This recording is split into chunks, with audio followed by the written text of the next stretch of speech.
How to train reality to give you whatever you want. Okay? Everybody wants to manifest their desired reality. It is no secret.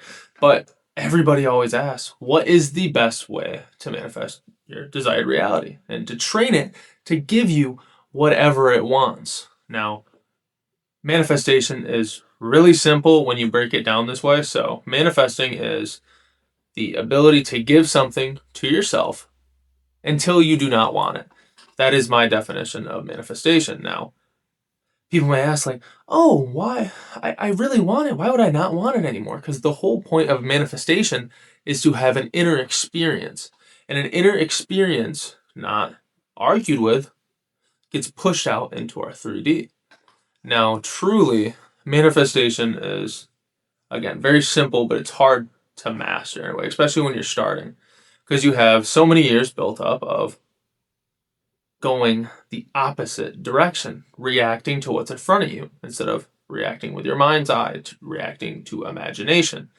So, for example, let me break this down from step A to step desired reality, as I like to say. You start with desiring something. It's natural. You desire it because you have a lack of it on the inside. You want to experience the feelings and everything else associated with your reality. So you want, let's say you want money and you have this desire for money, and you go in and you affirm or you visualize, script, it doesn't matter what it is, you do that. And now you're kind of in la la land. I mean, there's really only three steps. It's giving yourself an imaginal act, imaginal scene of what it is you already desire, and then getting to your desired reality. But it's the middle that messes a lot of people up.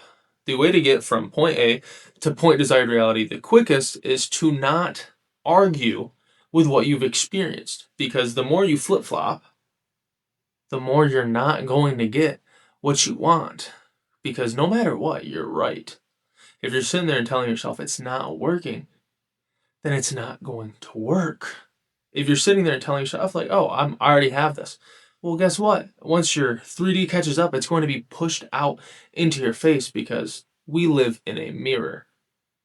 Okay? You live in a mirror. You are the cause. The 3D is the effect. What you feed your mirror gets pushed out. Obviously, because if you stand in front of a mirror, you're not going to get mad at the mirror for what it's showing at you. You're going to get mad at yourself or whatever is reflecting into the mirror. Now, we all want to train reality to do whatever we want. Okay? Now, let me break down this analogy and how I look at manifestation. Manifestation is like a muscle. Imagine you go to the gym, and at the gym, it's pull day. You're doing your biceps, and you're sitting there and you pick up a 10-pound dumbbell, whatever it may be, and you curl it once, twice, and it gets difficult. Are you gonna throw the dumbbell on the ground? It's like, no, I don't want to do that. If you were to go to the gym and do that all year, you're not going to change, because every time it got the slightest bit difficult, you threw it down. Now, let's go put that in for manifestation. If you were to affirm or visualize in it, every second you saw doubt or saw something you didn't like in your 3D reality, you were like, nope, it's not working for me. You would not get from step A to step desired reality. You wouldn't do it, because life doesn't work like that. If you go to the gym and you want to get good results in the gym, what do? You sit there and you push past your failures. And the more you do that, the more you grow. For example, you're going to sit there and it might get difficult at the fifth rep, but you can squeeze out 5 more. Once it gets difficult and you keep going, that is when growth happens in the gym. Now, let's put this for manifestation. If you're sitting there and affirming and visualizing, let's say you're doing it for a week and a half, and something happens to where you're like, oh my God, this isn't working. That's your, reaction. If you were to sit there and be like, no, this is how it is, and you continue to give it to yourself within, then you're going to see growth. And what I mean by that is you're going to impress your subconscious mind. And once you impress the subconscious mind, you have nothing to do but not to deny the experience that you had. Just like if you were going to the gym, if it got a little bit difficult, you wouldn't stop working out. You'd push past that. until your muscles got sore. They couldn't go anymore because they were fully satisfied. They were worn out. Now, if you go into the desired reality, like you go to manifest, it's the same way. You go until you're satisfied fully, until you don't want it anymore. And that is when it's going to come into fruition. So it's like building a good body. You go, and now no matter what you see, you're continuing to push past that. You're continuing to look past what you see in front of you, look past the negative feelings that you might be feeling, and actually go through and continue to tell yourself what it is that you want is already yours. Now, a lot of people ask how to implement this in your life, how to get reality to do whatever you want. Now, this may feel a little weird at first, but no matter what it is, it pops up a want, a desire, you're going to give it to yourself right then and there. For example, say you want, an SP or you want some money. Right there on the spot, you give it to yourself. And then when you get home, do a meditation on it. It's already yours, it's already done. And you do that meditation until you are satisfied with it. And then you come out of it, and right then and there, it is yours. And if you do this with everything, it will start to get pushed out in your reality super quick. Because again, you're living by mind's eye. And eventually this will become natural to you. And everything out there on the outside, you'll be like, oh no, that's how it is.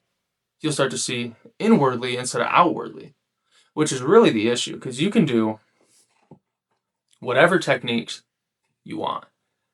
You can do technique A, B, C, D, and E. Doesn't fucking matter.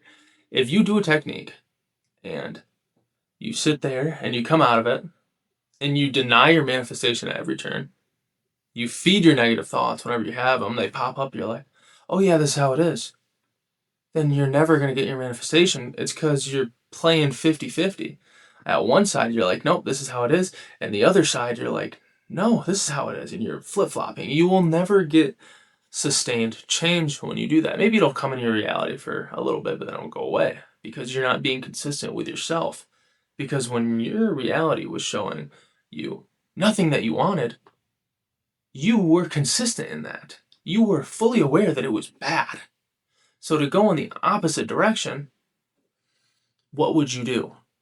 You would show yourself only good. For example, if you are going to the gym, that is one extreme. You're maybe eating healthy, you're going and lifting weights, you're going to look and feel good. But if you're sitting at home and eating a whole pack of Oreos every day, you're going to feel bad. You're going to see bad. Now, in the case of manifesting, it's like if you are sitting there and you're affirming, you're visualizing, you're coming out of it, and you're not disagreeing with what you just did, the meditation that you just did, you're going to see good. That's just how it works. But if you sit there and you come out of that and you complain, guys, where is it? Blah, blah, blah, blah, blah. Why don't I have it? Then you're never going to get it. It is going to continue to, just be a little bit in front of you. Be like, oh, it'll be here tomorrow. And then tomorrow will never come because you don't even give it the space to come. If you really want to get what you want to train reality to give you what you want, you have to train reality. Train. So whenever the bad stuff comes up in your head that you don't want to experience, don't experience it. Or something happens in front of you, it's like, nope, this is how it is now. Now, mind you, you're still going to have to go do what you have to do. Don't sit in your room all day and shack yourself up and ignore what's in front of you.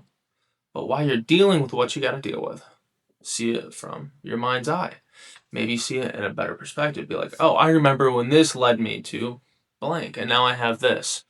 Or just sit there and remind yourself of who you already are. Because at the end of the day, awareness is what is pushed out. What you are aware of, your predominant state, will always be pushed out into your 3D reality. That's just how it works. And no matter what, if you sit there and you are aware of the version of you that you actually want to experience, it is bound to be pushed out in front of you. But it's on the other side of all the doubt, the worry, the negative reactions you get. It's on the other side of that. So again. Like if you were going to sit there and curl a dumbbell, right when it got a little hard, you wouldn't throw it down if you were trying to build muscle. You would do it until your muscles were fully fatigued. Just like if you were going to manifest your desired reality, you wouldn't sit there and disagree with it on every turn. You would go until you were fully satisfied, just like your muscle would go until it was fully fatigued. Now, that is how you train your reality to give you whatever it is that you want. I'm out.